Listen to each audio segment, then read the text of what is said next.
नमस्कार दोस्तों, स्वागत है आप सभी लोगों का आज के नए वीडियो पर, जिसमें हम छत्तीसगढ़ से संबंधित बहुत सारे इम्पोर्टेंट एमसीक्यू को आज देखेंगे, जो हमारे एग्जाम में अधिकतर देखे गए हैं, चाहे वो वन लाइनर हो, चाहे जो मल्टीपल ऑप्शन से संबंधित हो। तो छत्तीसगढ़ का वेटेज सीजीपीएससी व्यापम दोनों में समान रूप से बहुत ज़्यादा रहता है। आप पीएससी में देखेंगे तो इनका वेटेज 50 नंबर तक रहता है, वहीं व्यापम किसी भी एग्जाम में एवरेज 30 से 25 नंबर तक रहता ही रहता है। तो छत्तीसगढ़ से संबंधित सारे क्वेश्चन बहुत ही इम्पोर्टेंट हो जाते हैं और हम आज देखेंगे।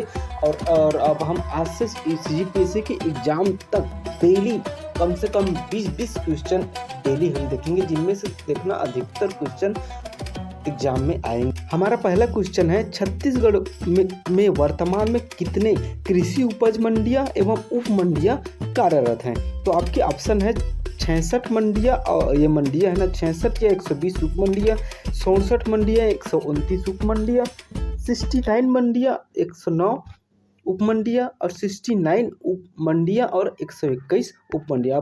आप लोग अपना आंसर जो है कमेंट बॉक्स में कमेंट करते चलेगा ना, मैं ज़रूर देखता हूँ आप सभी का कमेंट। तो इसका सही आंसर है ऑप्शन डी, 69 मंडियां है और 121 उप मंडियां हैं। अगला क्वेश्चन है हमारा, खाद्यान्न फसल के अंतर्गत उत्पादन किया जाने वाला फसल ये रागी नहीं, ये रागी है। रागी है, तो रागी इनमें से किस में आता है ये बताना है। तो सबसे पहले हम देख लेते हैं रबी फसल बोलते किसे। तो रबी फसल सामान्यतः अक्टूबर नवंबर में बोई जाती है और जो होती है मार्च अप्रैल में काट ली जाती है, तो इसके अंतर्गत तो नहीं आएगा। जायद फसल जो होता है वह मार्च अप्रैल में बोई जाती है और जून जुलाई में काट ली जाती है, तो ये भी नहीं आएगा।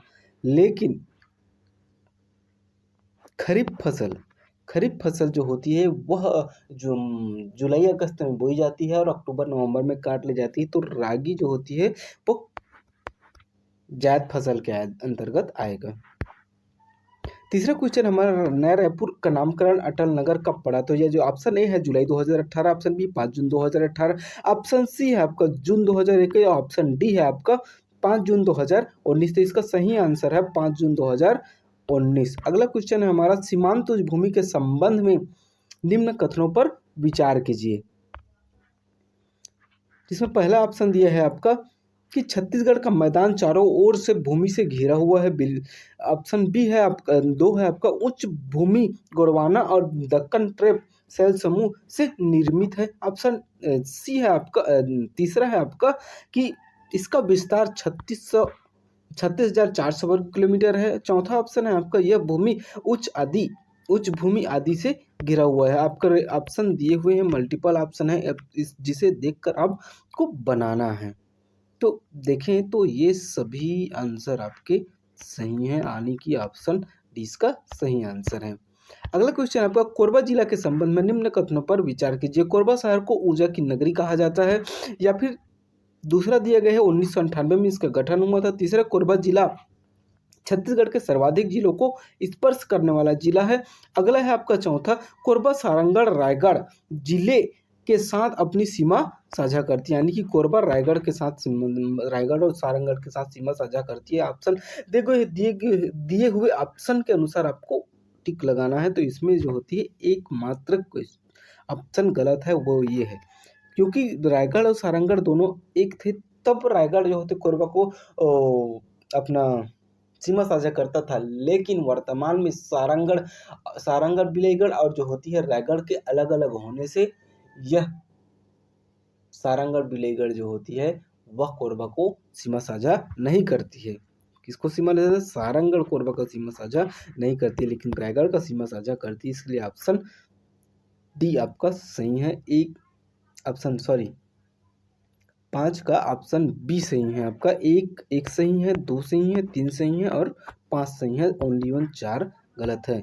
अगला क्वेश्चन देखते हैं हम, भारतीय जलवायु के वर्गीकरण से संबंधित जलवायु विशेषज्ञ कोपेन के अनुसार छत्तीसगढ़ की जलवायु है उष्णकटिबंधीय आर्द्र सदाबहार वन, उष्णकटिबंधीय नम पर्णपाती वन, उष्णकटिबंधीय मानसूनी और जो होती उष्णकटिबंधीय मरुस्थली। तो चारों ऑप्शन में से कौन सा सही है ये आपको बताना है। तो 6 का आपका ये सही है बी, उष्णकटिबंधीय नम पर्णपाती छत्तीसगढ़ की जलवायु है, जलवायु विशेषज्ञ कोपेन के अनुसार। अगला क्वेश्चन है हमारा, छत्तीसगढ़ में पाई जाने वाली मिट्टियों के संबंध में असत्य कथन को आपको बताना है। कन्हार मिट्टी, ऑप्शन पहला है आपका, कन्हार मिट्टी का जलधारण क्षमता अधिक होती है या फिर दूसरा बी दिया है ऑप्शन मद्रासी, एक्चुअली मटासी है ना, मद्रासी नहीं होता, मटासी मिट्टी है ये। तो मटासी मिट्टी का विस्तार प्रदेश के मध्यवर्ती भागों में है, पाई जाती है। यह धान की फसल के लिए उपयुक्त है। या ऑप्शन सी,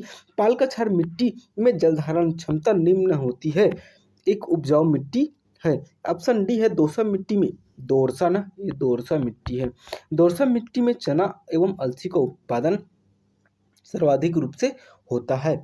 तो आपका सही आंसर है डी, क्योंकि डी असत्य है, बाकी सभी सही थे। क्योंकि दोरसा मिट्टी चना एवं अलसी के उत्पादन के लिए है, क्योंकि दोरसा मिट्टी मटासी और कन्हार मिट्टी के सम्मिलित होने से मिलती है और ये दक्षिण छत्तीसगढ़ यानी कि बस्तर क्षेत्र में पाई जाती है। और देखा जाता है तो दक्षिण क्षेत्र में दक्षिण छत्तीसगढ़ क्षेत्र में दोरसा मिट्टी पाई जाती है, लेकिन दक्षिण छत्तीसगढ़ के दोरसा मिट्टी में मोटे अनाज के लिए उपयुक्त होता है, न कि चना एवं अलसी के लिए।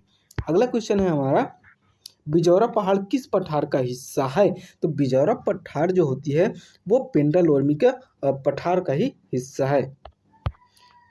अगला क्वेश्चन है हमारा, ऊपरी महानदी बेसिन को ऊपरी नर्मदा बेसिन से अलग करने वाली श्रेणी निम्न में से कौन है? क्या आपका देवगढ़ की पहाड़ी है, या फिर दंडकारण्य है, मैकल श्रेणी, रायगढ़ की पहाड़ी है? तो इसका सही आंसर है मैकल श्रेणी। जो मैकल श्रेणी, ये मैकल श्रेणी है, यही मैकल श्रेणी, ऐसा है अपना मैकल श्रेणी। तो मैकल श्रेणी के ऊपरी महानदी बेसिन और ऊपरी नर्मदा बेसिन दोनों को अलग करती है। ये आपका नर्मदा बेसिन हुआ, ये महानदी बेसिन हुआ, और ये इससे जो होती है आपका मैकल श्रेणी। तो इसका ऑप्शन आंसर डी होगा। अगला क्वेश्चन हमें, चौवन ढाल की पहाड़ी किस बेसिन का हिस्सा है? ऑप्शन ए है रायपुर बेसिन, बी है बिलासपुर बेसिन, सी है रायगढ़ बेसिन और डी है सरगुजा बेसिन। तो इसका सही आंसर होगा रायगढ़ बेसिन, क्योंकि रायगढ़ में ही सिंघनपुर की गुफा चौवन ढाल की पहाड़ी की गिरिपाद पर उपस्थित है। नमस्ते, तो जय हिंद दोस्तों, जय हिंद, जय भारत, जय छत्तीसगढ़। आप लोगों को अगर वीडियो अच्छा लगा हुआ तो लाइक करें, सब्सक्राइब करें, अपने सभी दोस्तों के साथ शेयर करें। तो जय